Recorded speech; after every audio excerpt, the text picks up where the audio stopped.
अमित शाह ने पशुपति पारस से मिलाया हाथ, चिराग के बदले तेवर। बीजेपी के लिए बड़ी मुसीबत, बिहार के लाल ने बीजेपी का बुझाया चिराग। अखिलेश यादव के दम पर उछल रहे हैं चिराग, देखिए अब क्या होगा परिणाम। चिराग ने बीजेपी के हर फैसले पर अड़ाई टांग, शाह ने कर दिया खेल।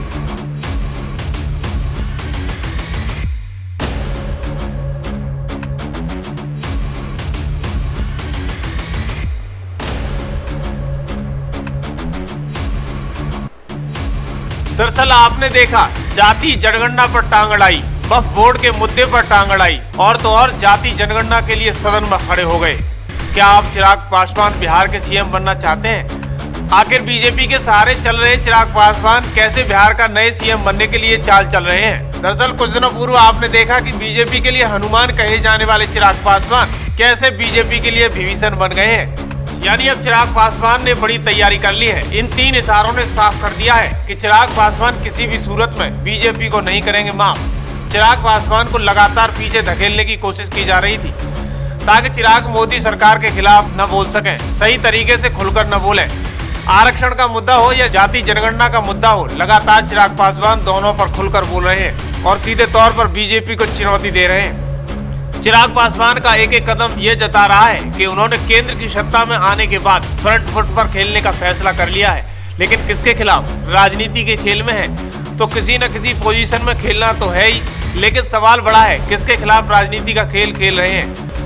जब तक चिराग पासवान केंद्र की सत्ताधारी संगठन एनडीए से दूर रहे तब तक खुद को प्रधानमंत्री नरेंद्र मोदी का हनुमान बताते रहे, लेकिन जैसे ही एनडीए सरकार में जगह मिली वोकल फॉर लोकल हो गए। यानी प्रधानमंत्री मोदी का दिया हुआ मंत्र चिराग ने अपनी लोकल कंसीट के लिए इतने वोकल हो गए कि अब ये नारा देने वाले ही फंस रहे हैं। चिराग ने SC/ST की जातियों में उपवर्गीकरण, वक्फ संशोधन में विधेयक, लेटरल एंट्री व केंद्रीय सचिवालय में भर्ती के खिलाफ आवाज बुलंद करने के बाद अब जाति जनगणना के पक्ष में बैटिंग करने लगे हैं। यूं तो उन्होंने वक्फ संशोधन विधेयक का भी विरोध जमकर किया है। तस्वीरें राजनीति में बोलती हैं। आरोप ये लग रहा है जिस तरीके का खेल चिराग पासवान के साथ किया गया है, इसके बाद तो पक्का हो गया है कि चिराग पासवान 24 घंटे के अंदर ही भाजपा सरकार को तगड़ा झटका दे सकते हैं और अपना समर्थन वापस ले सकते हैं। ऐसा राजनीतिक माहौल इस बार बना दिया गया है जिसके बारे में किसी ने कल्पना तक नहीं की थी। वाकई में हर कोई हैरान रह जाएगा क्योंकि राजनीति में एक बड़ा तूफान खड़ा हो सकता है। सूत्रों की माने तो 24 घंटे के अंदर चिराग पासवान अपना इस्तीफा भाजपा के प्रधानमंत्री मोदी को दे सकते हैं। कुछ तस्वीरें ऐसी हैं जो कि राजनीति में आने वाले भविष्य को तय करती हैं, जबकि ऐसी ही तस्वीरें आजकल भाजपा खेमे से वायरल हो रही हैं। उन वायरल तस्वीरों को जरा गौर से देखिएगा जिसमें चिराग पासवान के चाचा पशुपति पारस और अमित शाह के बीच मुलाकात होती हुई नजर आ रही है। और बताया जाता है कि कुछ दिनों पहले चिराग पासवान के चाचा बीजेपी के प्रदेश अध्यक्ष से मुलाकात की थी। इसके बाद से ही चिराग पासवान का गुस्सा 7वें आसमान पर पहुंच गया था।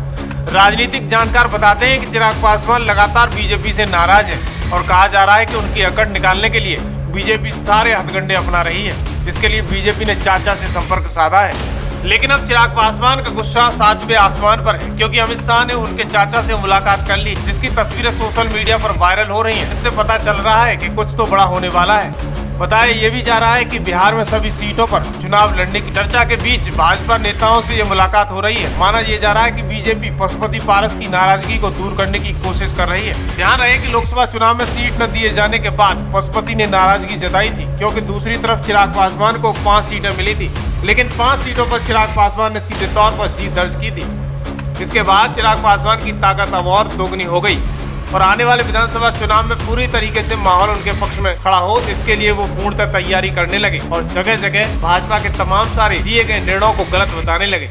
दरअसल वो बिहार के एक मुख्यमंत्री के चेहरे के तौर पर भी उभर कर सामने आ रहे हैं। यही वजह है कि बीजेपी अपने रास्ते को अलग करने की पूरी तैयारी कर रही है और सूत्रों की माने तो चिराग पासवान को दरकिनार करने की तैयारी में है। दरअसल बिहार में बदलती राजनीति में विपक्षी नेताओं की हाँ में हाँ मिलाना चिराग पासवान को अच्छा लग रहा है। सबसे पहले उन्होंने अखिलेश यादव का पक्ष लिया था और कहा था कि जाति जनगणना जरूर होनी चाहिए। तो वक्फ बोर्ड वाला मामला हो, लेटरल एंट्री को लेकर हो, या जिस तरीके से सुप्रीम कोर्ट के ऑब्जर्वेशंस आए जिसकी वजह से अनुसूचित जाति में क्रीमी लेयर के प्रावधानों का जिक्र उसमें किया गया, इन तमाम विषयों पर भी कार्यकारिणी में बैठक हुई और सबने सर्वसम्मति से हमारी केंद्र सरकार, जिसका मैं खुद एक हिस्सा हूँ, केंद्र एनडीए की केंद्र सरकार और हमारे प्रधानमंत्री आदरणीय नरेंद्र मोदी जी के प्रति सबने एक धन्यवाद प्रस्ताव भी पारित किया। जिस तरीके से प्रधानमंत्री जी ने अनुसूचित जाति से जुड़े हुए हर महत्वपूर्ण फैसले पर और हर महत्वपूर्ण फैसले की गंभीरता को समझते हुए उचित फैसला लेने का काम किया। भले वो क्रीमी लेयर के प्रावधानों का जिक्र हो, उस दिन कैबिनेट मीटिंग में मैं भी मौजूद था, जिस कैबिनेट मीटिंग में प्रधानमंत्री जी ने इस बात को स्पष्ट किया कि अनुसूचित जाति में कोई क्रीमी लेयर का प्रावधान नहीं रहेगा। और यही सोच लोक जनशक्ति पार्टी रामविलास की भी थी। जिस तरीके से सुप्रीम कोर्ट के ऑब्जर्वेशंस के बाद इन प्रावधानों का बनना संभव हो सकता था, उसको प्रधानमंत्री जी ने स्पष्ट किया। अनुसूचित जाति का आधार अनटचेबिलिटी रहा। अनुसूचित जाति का आधार कभी भी शैक्षणिक आधार या आर्थिक आधार नहीं रहा। ये वो जातियां हैं जिनको भारत के संविधान में शेड्यूल किया गया है, जो कभी ना कभी छुआछूत का शिकार रही है और इसीलिए इन्हें शेड्यूल कास्ट कहलाया गया। तो जब आधार अनटचेबिलिटी, आपको बताते हैं कि जाति जनगणना की बात पूरा विपक्ष करता आ रहा है, चाहे वो राहुल गांधी हो या फिर अखिलेश यादव।